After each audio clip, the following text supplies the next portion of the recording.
At 4:45, just like clockwork, my alarm blared its familiar tune. But this morning, I was already awake. Sleep had been elusive for me lately, and it seemed I was always stirring before the alarm dared to sound. Casting a weary glance out of my bedroom window, I sighed at the darkness enveloping the world outside. When was the last time I woke to the warm embrace of sunlight? It felt like a distant memory. My workday commenced promptly at 6 a.m., rain or shine, but the silver lining was my early finish by 4 p.m.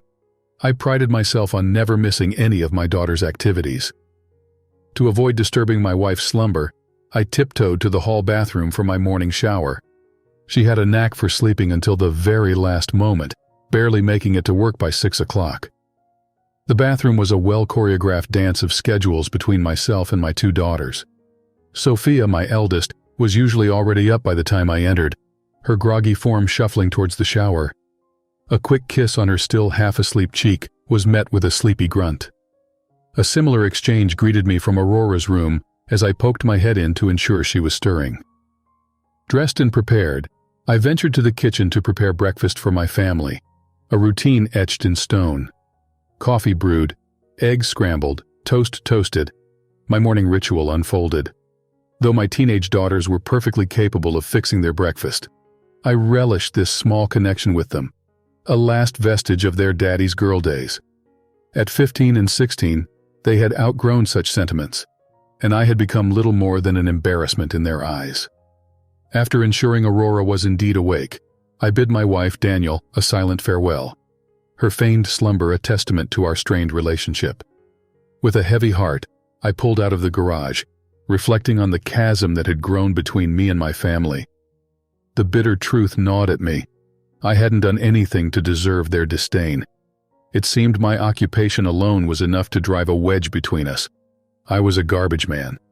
When I got the job a couple of years out of high school, I was ecstatic. It paid better than some of my friends were making after graduating college. I figured I'd do it until I found something else in one of the trades, but when I was told it was a union job and I'd get the same benefits as the trades anyway, I stuck with it. I knew not having a degree as my friends had meant that I wouldn't ever be climbing any corporate ladders, and that was fine by me. After 25 years on the job, I had a pension, a more than decent wage, great benefits, and was coasting towards retirement in 5 years when I hit 50. At that point, I'd collect my full pension and could do whatever I wanted.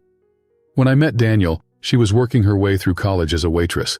We fell in love, got married, and life was roses and raspberries for the next 16 years. Then the unthinkable happened. My family began to resent me. I remember the day it happened. I was at Aurora's softball game with Daniel, and one of the new dads asked what I did for a living.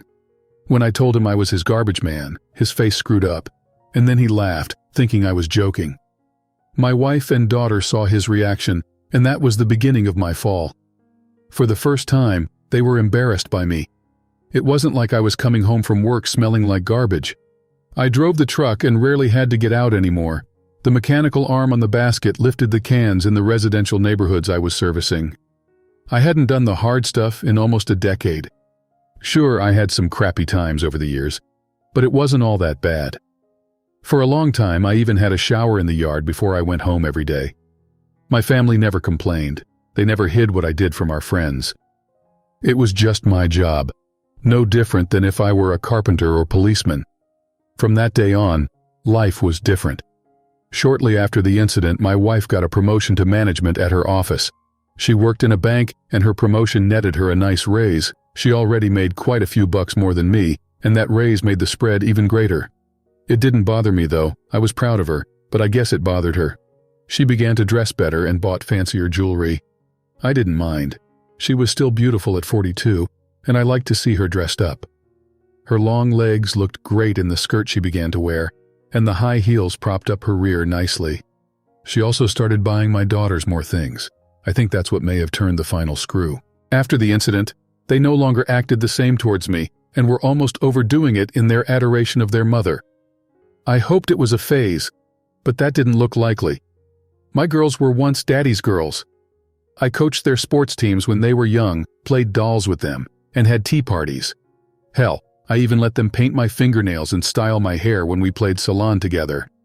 I was that devoted to them and wasn't embarrassed by any of it, even when Daniel would post the pictures on social media. I figured it was just what daddies did for their baby girls. After work, I walked in the door of my quiet house at the usual time. My wife would be home an hour later, and my daughters could be home in an hour or 3, depending on what they had going on after school that day. I went into the kitchen to get started on dinner and found a note on the table. "I'll be home late, having dinner with my team," it read. I sighed. I wished my wife would have told me that when I kissed her goodbye that morning. I would have gone out for a couple of beers with the guys after work. I walked over to the fridge and saw a note from Aurora. "We're spending the night at Jenny's," it said. "Another Friday night alone," I said to my cat Fo. Yeah, I know it was a dumb name, but it made my little girls giggle when we got him. I would have done anything to hear my little girls giggle again. I thought about the last time Daniel was home on a Friday and realized it had been months. There was always something, whether it was dinner with her team, drinks with the girls, managers blowing off steam at the bar, or any other excuse she gave me. I began to wonder if she was having an affair. She came home at 10 o'clock and didn't seem drunk. I was, however. I spent the evening sitting on my recliner, drinking away my sorrows, one Jack Daniels at a time. "Hello, dear," I slurred. "Glad you made it home." "Are you drunk, Bill?" she asked. "Probably. I didn't have much to do to keep me sober. Did you eat anything?" I nodded and finished the whiskey in my glass in one slug. "You're unbelievable." She poured another glassful and raised it to me in a mock toast. "Just living up to expectations," I said. She shook her head and said, "Sleep on the couch then. I don't want you vomiting on me in the middle of the night." "Yes, dear." I woke up the next morning and heard voices. I was shocked. The sun was out. I must have passed out because the empty glass was still in my hand, resting on my thigh, and I never made it to the couch. As I regained consciousness, the voices became clearer. "Even if you're cheating on him, he's still our dad," Aurora said. "I'm not cheating on him. I haven't done anything sexually with Alfred yet," Sophia moaned. "Look, girls, you need to face the facts. We've outgrown your father. We need more than a garbage man. We need a real man who can give us a comfortable life and get us out of this little matchbox of a house." "Alfred can do that," Tara argued. "It feels wrong," Sophia argued. "Sure, Dad embarrasses us, but he's not a bad dad. He was a pretty good husband to you too," Aurora added, and for a moment, I was proud of her for standing up for me. "You have no room to talk, Daniel. You didn't even tell him you're playing on the tennis team this year. He'll be angry when he finds out. You're too ashamed of him to have him at your games," Aurora snickered. "Come on, Sophia. You said it yourself that you hoped he never found out about us playing tennis or that you're dating Mike. See, you need to get off my back and let me complete my plan. Alfred is interested in me, and when I snag him, we'll be better off than we could ever be with your garbage man dad. You want to go to a good college and have a big wedding someday, don't you?" I couldn't believe what I was hearing. My girls were hiding their lives from me, and my wife was working on leaving me. I closed my eyes, hoping I could pretend to be asleep until they left. I didn't dare try to confront them. I didn't think I could take any more hurt hurled at me. "Get ready, we'll leave in 10 minutes, Daniel ordered. It was the longest 10 minutes of my life. When the garage door closed, I walked to the window and watched them drive away. It was the saddest moment of my life. My baby girls were embarrassed of me. I wasn't thrilled about my wife trying to trade up, but my daughters drove a stake into my heart.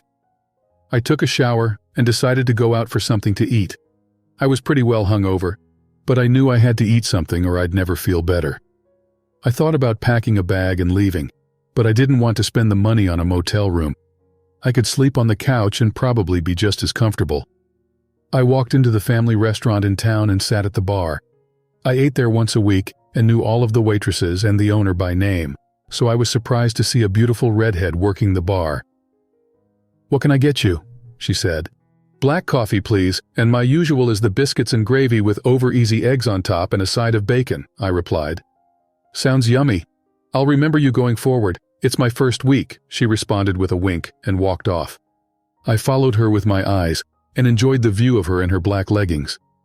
They didn't wear the old-style waitress skirts there. She continued to give me an eyeful all through my meal, and I enjoyed the little bit of flirty attention she paid me. Of course, I knew that she was just angling for a larger tip, so I took it with a grain of salt. I was still a married man and tried not to flirt back. After breakfast, I stood in line to pay my check and saw a little girl coloring behind the register. She was seated in the little booth the owner used, and he was making her giggle as she slapped his hand when he pretended to try to steal her crayons. "Got yourself another kid, Al?" I teased. He laughed and said, "She's the new girl Melody's kid. Her babysitter is sick today. Looks like you're doing just fine." "You know me, Bill. I put 2 through college and 2 through the window," he replied, and we laughed at his old movie quote. I paid for my breakfast and left the restaurant feeling better than when I went in. I couldn't believe a little flirting from Melody picked up my spirits that much.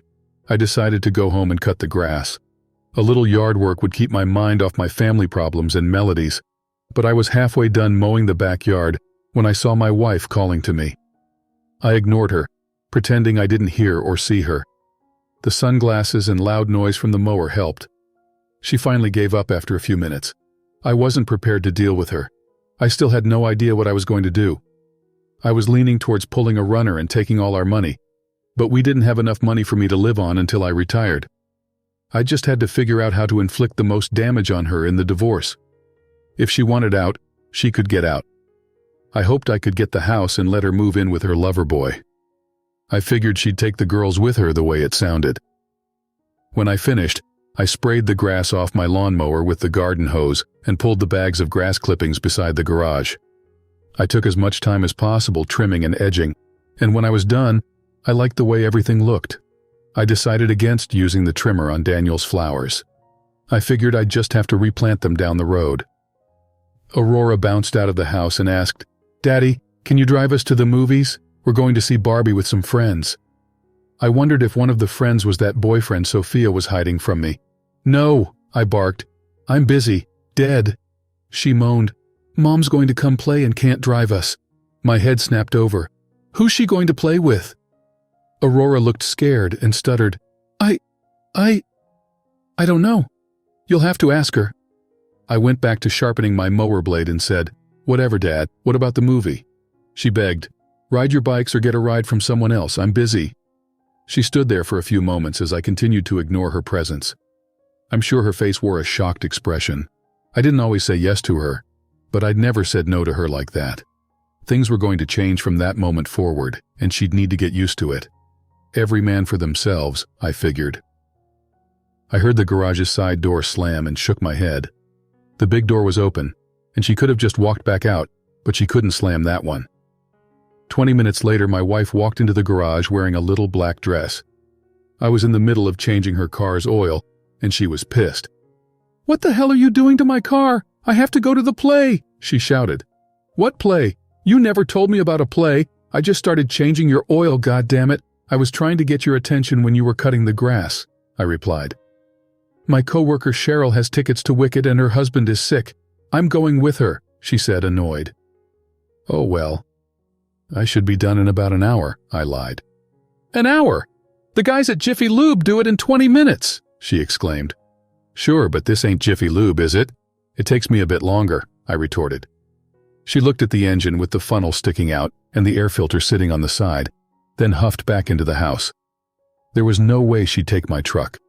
It wasn't in bad shape or anything.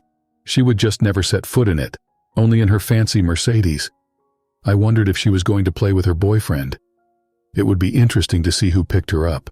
10 minutes later, when an Uber showed up to get her, I was standing in the driveway. A few minutes later, a car full of kids showed up, and my girls got in. They didn't say goodbye either. I spent my evening researching divorce laws.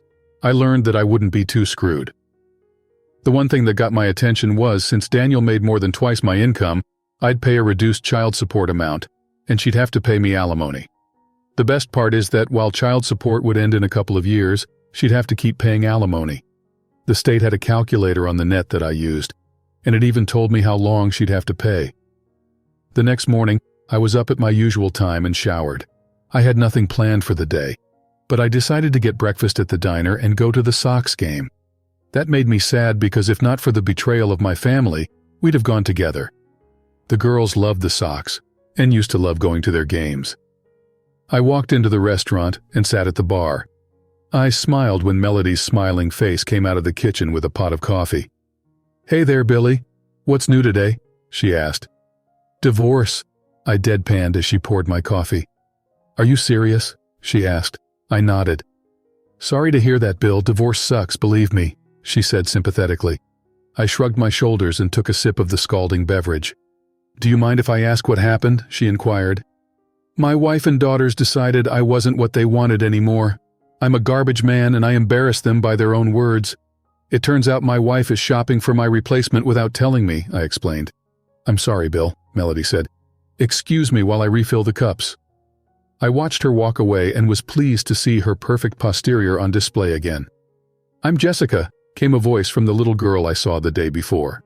She smiled as she climbed onto the barstool-style chair next to me. "Mama says I can't talk to strangers, so you have to tell me your name. That way, you're not a stranger anymore." I laughed. "Knowing my name doesn't make me any less of a stranger, Princess, but I'm not going to hurt you. I'm Bill." She grabbed her glass of water with 2 hands and put the straw to her lips. The glass looked huge in her little hands, and she reminded me of my daughters. "I wanted to have chocolate milk, but Mama says it's not good for me," Jessica said between sips. "Mama's right." Melody walked up with my breakfast and said, "Jessica, please don't bother the customers. I don't want to get in trouble." "Oh, she's no trouble," I smiled. "It's good to have some cheerful company. Want a piece of bacon, Jessica?" She smiled and nodded enthusiastically. I slid the side plate over to her, and she snatched a piece as if it were the last piece of bacon on the planet. I chuckled as she shoved the whole thing in her mouth. "Easy, girl. It's not going to run away on you," I teased. She giggled and bounced off the stool to explore somewhere else. "What's the matter, Bill?" Melody asked as I watched her daughter's energetic display. "Just thinking of my girls. I don't understand how they can do this to me," I confessed. She touched my shoulder. "Are you okay?" "I will be. I'm just second-guessing getting the divorce. Maybe she'll come around and not leave me," I mused. "Sounds to me like she ain't worth having back," Melody said, surprising me with the snarl in her voice. "Probably not, but I don't have any better options. There's no line of women beating down my door," I replied. "Bill, you won't be dating for a long while. You can't just jump from one woman to another. It doesn't work out that way in real life," she advised. I knew she was right. It was silly of me to worry about finding Daniel's replacement immediately after kicking her to the curb. She turned my face to make me face her. "Look, you seem like a good guy. Hell, my daughter talked to you. It took her 3 days to talk to my boss. She must see your positives," Melody said. I laughed. "You probably don't see it because you're so devoted to that, but there are women out there right now checking you out. You're a handsome guy and in decent shape. If you dressed a little less like an old farmer, you'd be a hell of a catch." "Old farmer?" I whined. She laughed again. "Yep, John Deere hat, white t-shirt with pocket old jeans. Hell, you even have a red handkerchief sticking out of your back pocket." I raised my eyebrows at that. "What?" she chirped. "You think you're the only one who checks out people's butts? Come on, eat up." She walked away and tended to her tables. At least she didn't pick on my grass-stained, stereotypical meme-worthy dad gym shoes. You know, the ones New Balance specials. After a few minutes, my coffee was refilled. It didn't take 2 bites of my breakfast for Jessica to sidle back onto the stool beside me. "Mama said I have to leave you alone." "You don't want me to leave you alone, do you?" she asked. I laughed and gave her another piece of bacon. "No, Princess, you can talk to me." "How come you're eating by yourself? Don't you have little kids?" she inquired. I forced a smile. "I used to, but they're older now. Going to eat with their dad would just be boring for them." "Don't you give them bacon?" she asked incredulously. I laughed. "I sure did. They just grew up on me. They eat yogurt now instead." She screwed up her nose. "Ew, yuck." I ate the last of my biscuits and scooped up the rest of the gravy with a spoon. I sighed. "Well, Princess, I'll see you around."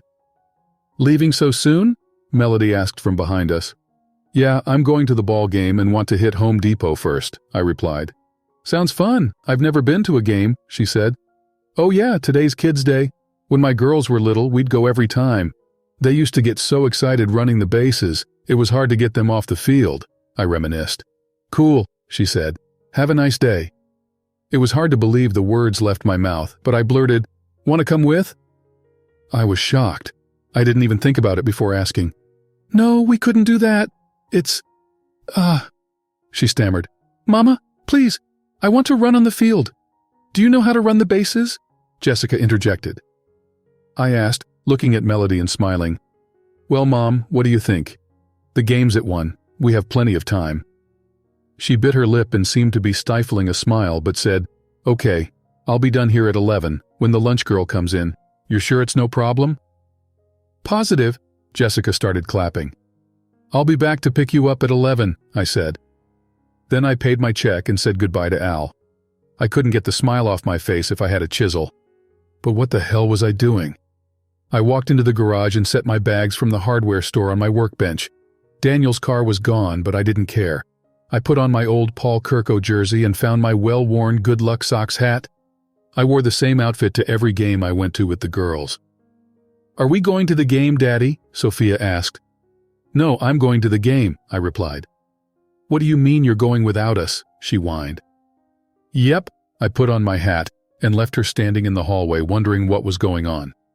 As I pulled out of the driveway, I saw Daniel pulling up to the house. She honked and waved as I drove by, ignoring her. A few moments later, my phone rang. "Yes?" I answered on speakerphone. "What is going on with you lately?" Daniel grumbled. "I don't know what you're talking about," I said. "Why aren't you taking us to the game with you?" she demanded. I laughed. "I guess I figured that I should get used to doing things without you and the girls." There was a long moment of silence. I ended the call. I ignored her the next time she called, and the 5 times after that. I read the texts. They were just, "call me," or "you're being an ass" type texts. It was funny. I was being an ass, but she was the one leaving me. I was emotionally detached from her and knew we were finished. I couldn't stay with someone like her. I'd always wonder whether she was still looking to trade up. I walked into the restaurant at 11 o'clock and found Jessica sitting at the bar with the end of a basket of fries covered in ketchup. "Looks like someone likes ketchup," I said as I sat beside her. She smiled and nodded, lips covered in the red goodness. "Hi, Bill," Melody called out from the bathroom area and walked over. "We can go." I just wanted her to have a little something so she didn't want too much at the park. I know how expensive things can be. "Yeah, ballpark prices are going up. Death and taxes are the only guarantees in life," I replied. She wiped Jessica's mouth and smiled at me. "Let's get a move on, shall we?" During the drive to the stadium, I got some of her life story. She was married to a drunk who couldn't keep a job and had enough of his lying to her, so she left him. He didn't get to see Jessica much because he was behind on his child support. I felt bad for the little girl and couldn't imagine not seeing my daughters. All children need their daddies. She moved to the area to live with her parents while she got back on her feet. Waiting tables was the first job she found, but she was an administrative assistant before she had Jessica. She was looking for jobs closer to that specialty, but wasn't having any luck. She was younger than I was at 31, but she had a maturity that motherhood, divorce, and hard times would instill in anyone. The game was uneventful. Little Jessica somehow put down 2 hot dogs and a Coke. It was her first pop ever, and by the look on her face when she tasted it, it wouldn't be her last. In the 7th inning, we lined up so Jessica could run the bases. It was a long line, but she would get her chance. The team's mascot went up and down the line, keeping the kids engaged, and all the parents were thankful for that. I was surprised to see Jack Dorsey, the Little League director from our hometown. He was there with his kids. We let them cut in line with us, and I did the introductions. "Jack, this is my friend Melody and her daughter Jessica. Don't get any ideas. I'm not cheating on Daniel. We're just watching a ball game together with my girls growing up. I don't have a chance to get too many games nowadays," I said. Jack laughed. "I understand. I'm just glad I've got a young one yet. This will be Junior's last year of this. He turns 14 over the winter. I may have to borrow a kid then or two." We laughed together. "Listen, Bill, if you need something to do and want to stay involved with kids, we need a t-ball coach this season." Art Daly retired and moved to Florida. "Oh no!" Melody shrieked. "That was Jessica's coach." "Oh yeah, well, you'll already know one of the kids on the team, Bill. Think about it and let me know. Registration starts in February, so you'll have until then. If I don't find anyone, I'll smile and say, 'You know what? I'll do it. What the hell? The idea of coaching the kids cheered me up, and I was in desperate need of that. Great, Jack answered. You know how it all works from coaching before. It's not any different now. I'll send you the packet, and we'll get you on the way. Before we knew it, the game was over, and it was time for the kids to run the bases. I could feel the excitement emanating from Jessica's body. Melody was having a great time feeding off her daughter's joy and the fun of being at a baseball game. Our team wasn't in contention and lost, but we had some good young players, and I enjoyed that piece. By the time we exited the parking lot, Jessica was asleep, and Melody was quiet for most of the ride home and dozed off for a bit herself. I left my truck at the restaurant and didn't know where they lived anyway, so I went to the restaurant to switch to my truck. When I put Melody's car in park, she woke up, although pretended she was asleep. Thanks again, Bill. We had fun. Thanks for tagging along. I enjoyed it too. Heck, I got a coaching gig out of it, and I'm pretty excited about that. I hope you don't get into trouble for this, she added. Maybe it wasn't the best idea to take a single mom out to a game. I laughed. Honestly, I don't care. I was going anyway, and you coming with just made it more fun. She smiled. Okay, Bill, thanks again. I helped load the sleeping Jessica into her car seat and watched them drive away with a wave. I sighed and headed home. I had no idea what to expect, but my crumbling marriage had to end at some point. If I had to have it out with her and the girls that night, it wasn't going to be a different result than later. Putting it off would only make it worse anyway. I walked into the house and was immediately hit by a barrage of shouting. I couldn't tell who was saying what, as it all blended in a mishmash of shouts, shrieks, and squeals. I let them yell as I grabbed a beer and sat at the kitchen table. One by one, they ran out of steam, and finally, I got to speak. I will answer all of your questions if you answer one for me first, I said. They all agreed.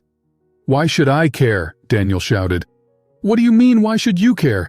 You're my goddamned husband and the girl's father. That's why you should care. I shook my head. Nope, wrong answer. I'll wait until you get it right, I added. I don't know what the hell is wrong with you, but I demand a goddamn answer. Why are you acting like this? Daniel shouted back. You know damned well why I'm acting like this, I said with more calmness than I felt. You all know why, but you continue to play this game. This charade ends tonight. I'm over it. I'm over you, and although I'll always love you girls, I will get over you too eventually. Aurora started crying. See, Mother, this is what you've done. You've messed everything up. She ran from the room, and I assumed headed to her bedroom. Sophia stood in shock, and Daniel looked as if someone pissed in her Cheerios. I stood and chugged the last of my beer. Sophia, Daniel asked, Dad, are you leaving us? I laughed. No, Sophia.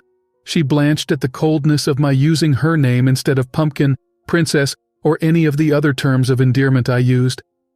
No, I'm not leaving you girls, but your mother is leaving me. If she wants to trade up, she can't do it living in this little matchbox. I piled it on, throwing her words back at them. Daniel glared at me. Are you still here? You thought I didn't know about Alfred and your plan to trade up, huh? Get the hell out of here. The sight of your ass makes me sick. I was shocked when she didn't say a word. She merely turned and walked from the room. I heard her grab her keys and close the front door. I walked out to the garage and saw her backing out. I ignored her and grabbed my bags from Home Depot. It took about an hour and a half to change all the locks, and the longest part of that was trying to remember how to change the garage code. It was getting to be dinner time, so I walked upstairs to see if the girls were hungry. I found them huddled in Aurora's bedroom. Daddy, Aurora squealed and about tackled me with a hug. Sophia quickly joined in. Daddy, we're sorry. We love you. Don't make us go away. They were crying in my arms, and I melted, as I always did for them. Two girls, this is your choice. You're the ones who are ashamed of me and want someone else, I said. No, Daddy, Sophia shrieked. We don't want anyone else. Maybe not, but you're ashamed of me. You're hiding boyfriends, hiding being on the tennis team.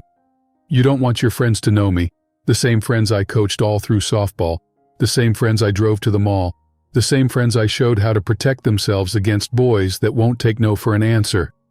You're You're ashamed of me." Now they continued to cry, but I turned to leave. I couldn't take any more pain from them. Suddenly Sophia grabbed me. "Daddy, no, don't go."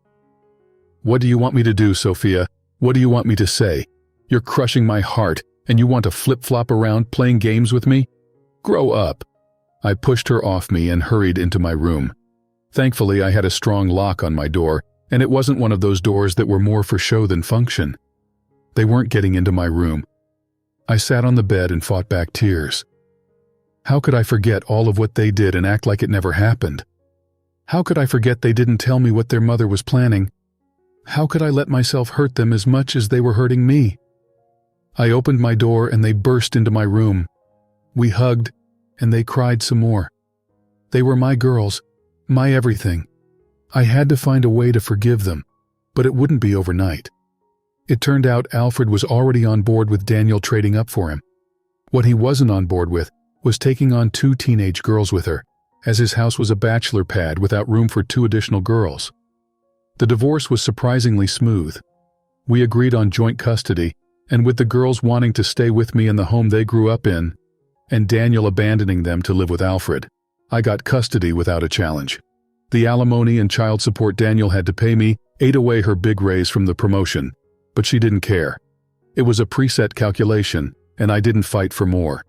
I had my girls. They were all I wanted. I'd like to say the girls spat in their mother's face, called her names, and told her they never wanted to see her again, but it didn't work out that way. Daniel still bought them whatever they wanted, including a car for the girls to share.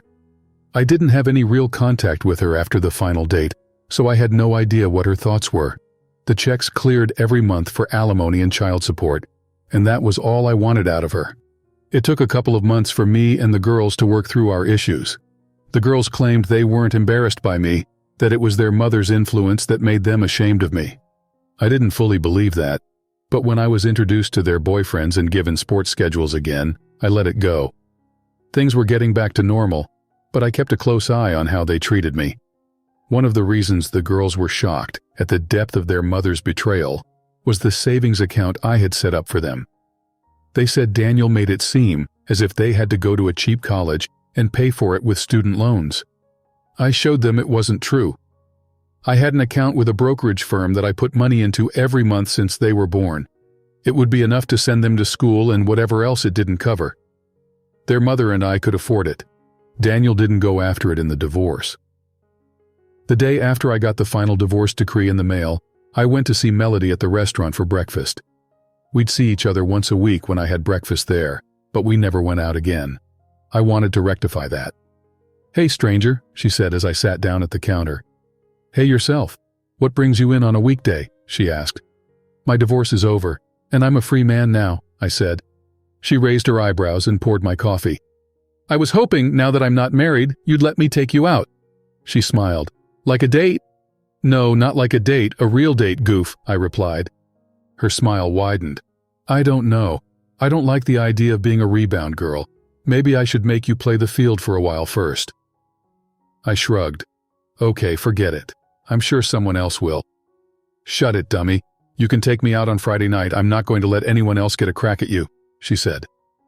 I looked at her expectantly, and she asked, "What? Do I have something on my face?" "No, but I need your phone number and address so I can pick you up." I smiled as she shook her head. "I have your number. It's in the packet for T-ball. I'll text you my address."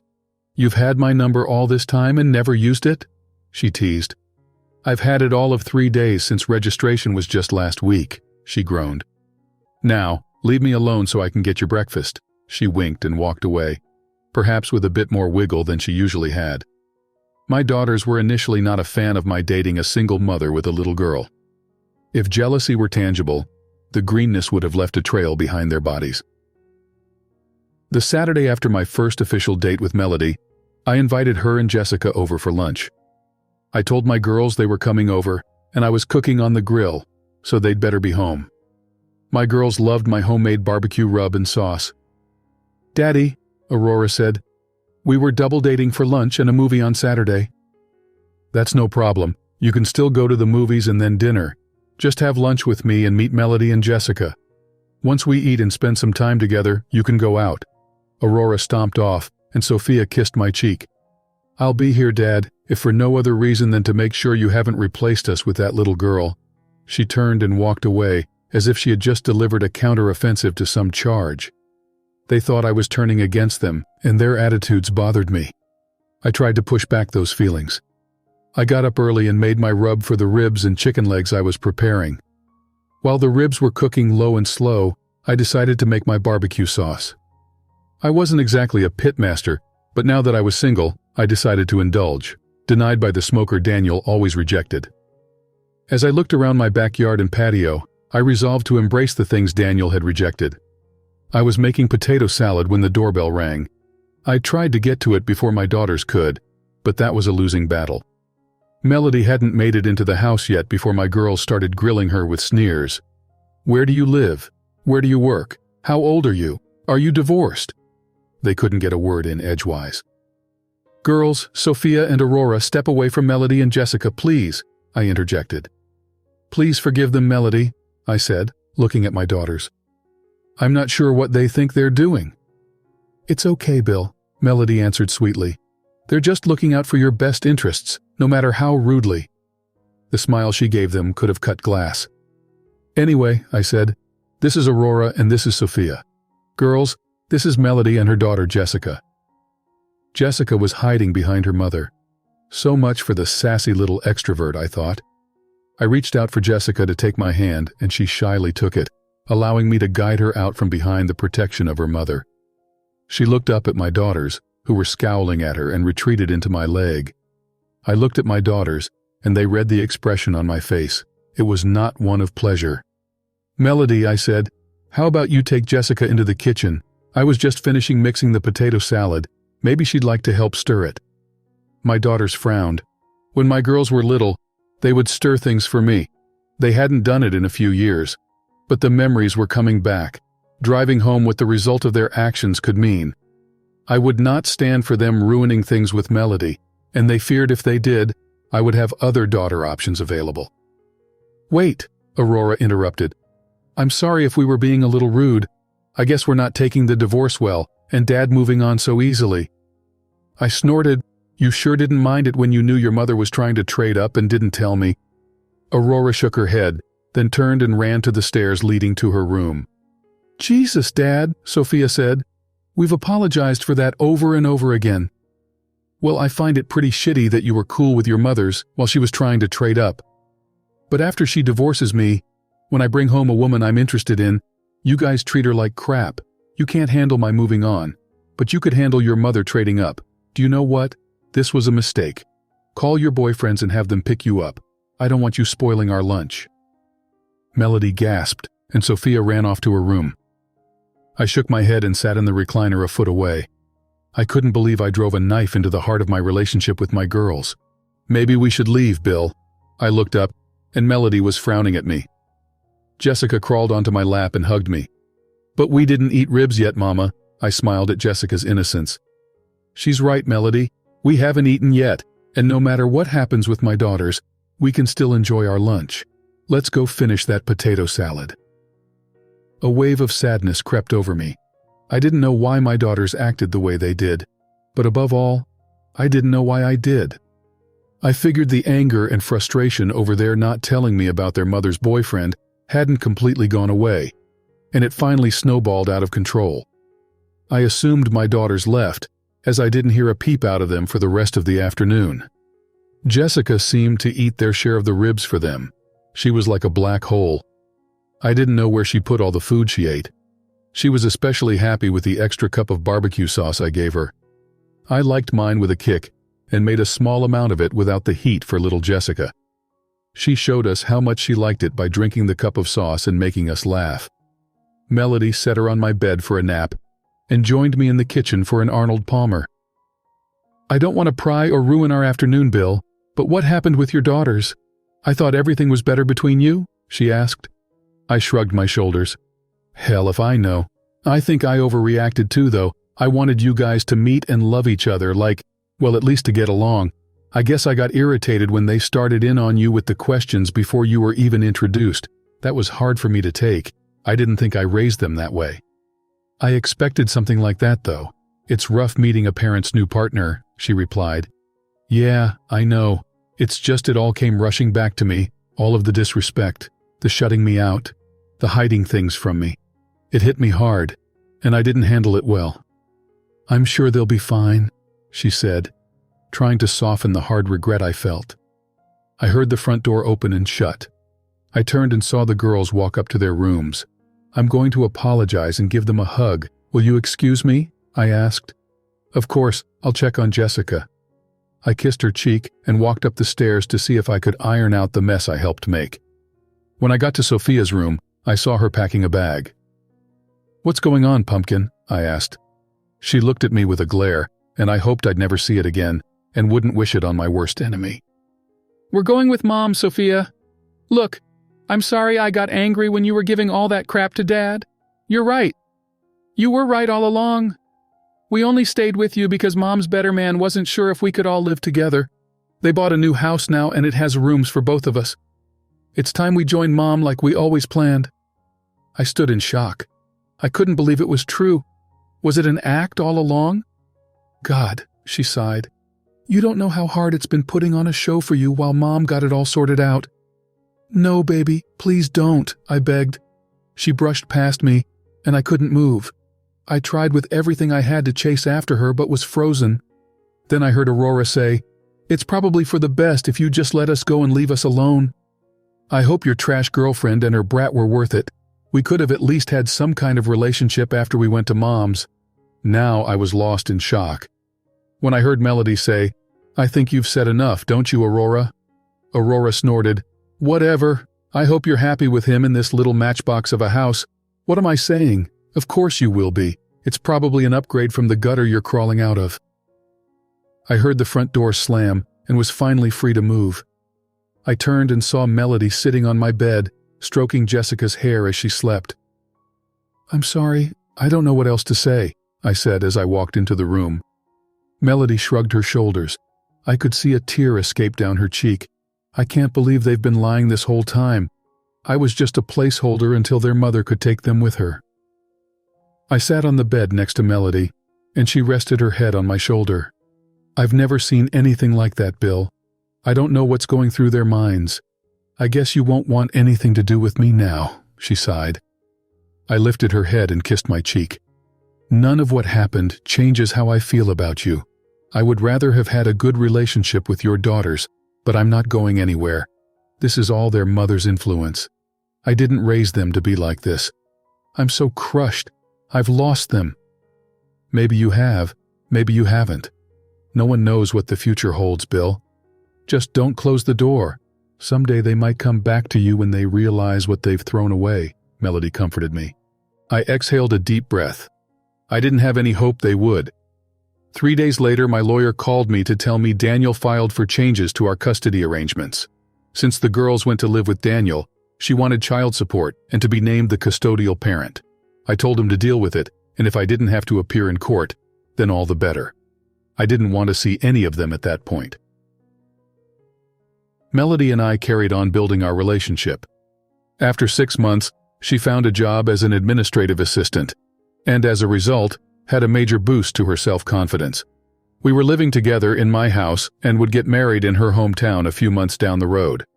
Jessica was a little firecracker, and if you didn't know how little she was, you'd swear she was a teenager sometimes. One night, Melody and I were fixing dinner, and Jessica walked into the kitchen. Mr. Bill, a girl is swinging on my swings, she said.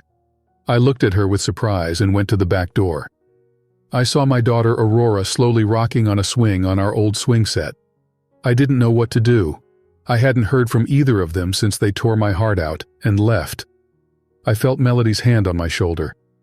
Go to her, Bill. Something's not right. I felt a surge of anger flows through me like electricity. The thought that someone might have hurt one of my baby girls was too much to bear. The sliding door made a loud noise as it slid open. Aurora had her back to us, but heard the sound and tried to run away. Aurora, wait! I shouted, but she ignored me and kept running. By the time I got to the front of the house, her car was screeching down the street. I felt Jessica take my hand and she asked, Was that your mean daughter?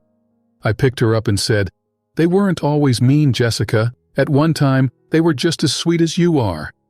Melody asked, "What was that all about?" "I don't know, baby. I think something's not right over there, though, and I'm going to go find out." I kissed them goodbye and drove across town to my ex-wife's home. All along the drive, my adrenaline spiked, and my anger rose like bile in my throat. If seeing red were a thing, I'd have been blinded by blood. I screeched to a stop in front of their expensive home in the right neighborhood for the up-and-coming lower-upper class. Aurora's car was in the driveway, and the front door of the house was open. When I got to the door, which had no screen door, I heard shouting. I walked into the house and saw Sophia crying on the couch and my wife screaming at Aurora. Aurora was nowhere to be seen. "Stop lying, you spoiled brat," my ex yelled as I walked into the room. Sophia saw me and jumped up. "Daddy!" She ran to me and grabbed me into a hug. I barely returned it. Aurora ran to her room and Daniel glared at me. "What the hell are you doing here, Bill?" she shouted, eyes narrowed from anger. "I want to know what's happening with my girls." "Oh, are they your girls now? Not a word for months, and now you want to play daddy again? Well, you garbage man." I moved Sophia to arm's length and held her shoulders in my hands. "What's going on, Sophia?" "Nothing," Daniel shouted. "Go home to yours and let me handle my daughters." Aurora came down the stairs with her phone in her hand and looked afraid. Sophia said to Aurora, "Show him." She handed me the phone with a video ready to play. I was shocked to see proof that Alfred was perving on them. Anger seethed through my muscles. Every one of them tightened. I handed the phone back to Aurora and looked at Daniel. "It's all an innocent mistake, Bill. She's overreacting," I growled. "Pumpkin, how many times did he do it before you recorded him?" Sophia sobbed. "3," she sobbed. Daniel yelled, "Stop lying!" I held out my arms and Aurora ran into them, crying into my chest. "Girls," I said as calmly as I could, "go pack a bag. You're coming home with me." To my surprise, they ran upstairs. I only hoped they were doing as I asked. I couldn't leave my baby girls with that predator. I glared at Daniel and said, "I suppose she told you he was doing that, and you didn't believe her. That's why she started recording her showers." "It's a simple mistake. He thought it was me in the shower." She lowered her head, then raised it in defiance. "Yes," I shook my head. And before I could respond, they walked through the door. Well, the garbage man came a day early. I turned around and hit his nose as hard as I could. Every bit of anger I felt for the previous half hour left my body through that punch. He went down and rolled around, bleeding all over their beige carpet. "I'm calling the police," Daniel yelled. "That was the biggest mistake of your life, you son of a—" The phone was in her hand, then up to her ear in a flash. I smiled at her and raised my eyebrows, nodding my head. She understood immediately, looked at the rolling on the floor, and ended the call. "What? You don't want the police to come, Daniel? Why not just leave?" she almost whispered. I turned and saw Alan rising slowly, very bloody. He made a mistake and squared his body to mine as he tried to stop his blood flow with his shirt. For a split second, I wondered how hard Justin Tucker had to kick the ball to get the NFL record for the longest field goal, but I just winged it as the top of my foot connected with his balls. He lifted off the ground. The look of shock and pain on his face was priceless, and I wished I had a picture. I would have loved to have that on my mantle at home. Daniel screamed, and the girls came up behind me and took my arms. Aurora said, "Take us home, Daddy." Daniel spun around and said, "If you go with him, you won't be welcome back. This is it." Aurora's eyes flashed with rage, and she slapped Daniel. "Goodbye, Mother."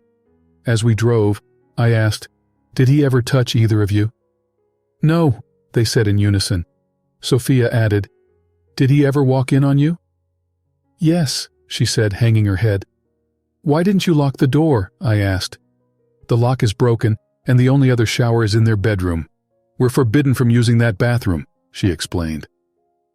"Why did you run from me at home, Aurora? I wanted your help so badly, but after what we did to you, I couldn't ask." She started sobbing, stuttering while sniffling back tears. "I couldn't. I thought you'd say no, and I'd be on my own." A tear fell down my cheek. How could we get so far that she thought I would tell her no in a situation like that? "I will not help you, no matter what you do or say to me. You two are always going to be my baby girls, got it?" Sophia added, "But you have that little girl now. You don't." "Jessica did not replace you in my heart. She's right in there with you, but she could never replace you, not ever." A lot of tears were shed that night. Melody opened her arms to them, and they walked right in. All the hurt wasn't washed away that evening, but we were well on our way, and I got my girls back eventually. Epilogue. When Rowan got out of the hospital the next morning, he was greeted by our local police. Aurora was afraid to go to the police at first, but with us there for support, she found the strength to show the video to the police. Coupled with Sophia's accusations, along with Daniel's bank proving she was at work when the video was taken, did Rowan in. In our state, if the intent can be proven, peeping is a misdemeanor with a 6-month maximum sentence. Because Sophia was under 16 and Rowan was over 21, if convicted, he would get a maximum of 10 years and be labeled as a sex offender. They proved his intent with Aurora's video. Some kind of legal mumbo-jumbo made the video admissible under one-person consent loopholes. Because they were victims of a repeated crime, he got 10 years for Sophia and 6 months for Aurora. Daniel didn't even show up for the trial. The girls wouldn't see her again for almost 10 years. Sophia was the first to get married, and as we walked down the aisle of the church to get pictures taken, Daniel was in the back row, alone. They reconnected, but there was never a familial relationship again. They were calling Melody Mom shortly after they realized their birth mother was protecting her meal ticket over them. I'd say it's a shame, but when you throw dirt at a hurricane, it's bound to splatter back in your face.